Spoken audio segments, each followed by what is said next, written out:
বিছানার ভিতরে হাগু করি। হাগু করতে অনেক মজা। এ আমার বলদ বাচ্চা, বিছানার ভিতরে খালি হাগুস কেন বল? আমার ছেলেকে মারতেছে।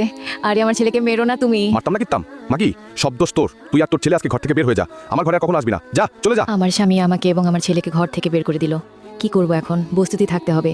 এই ময়লা থেকেই খাবার খাই, কিছু করার নাই। আরে তারা রাস্তা থেকে টোকাইয়া খাবার খাইতেছে। আরে আপনারা এখান থেকে খাবার খেয়েন না, আপনারা আসেন আমার সাথে। হ্যাঁ, আপনার সাথে যাব। চলেন, আমার ছেলেকে গোসল করায় নেই। গোসল করে নিয়েছেন, এখন আসেন আপনাদের খাবার খাওয়াতে নিয়ে যাই। আরে কত মজাদার খাবার খাই, অনেক খিদা লাগছে। শুনেন, খাবার খাওয়ার পরে আমার রুমে আসেন, একটু করব। এই তো আমার ছেলে ঘুমাইছে, এখন যাই ওর সাথে গিয়ে করি। মা মা। আসো চুমা খাই। মা, বিছানার ভিতরে হাগু করতে ভালো লাগে, হাগু করি। পুত পুত পুত পুত পুত পুত। আরে আমার বাচ্চা এখানে হাগু করতেছে।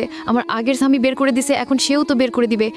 বুঝছি, এখন আমার ওই ভয়ঙ্কর কাজটা করতে হবে। কিন্তু সেটা দেখার আগে আল্লাহর এই ছবিটা দেখে যারা ইগনোর করবে তাদের মনের আশা কখনো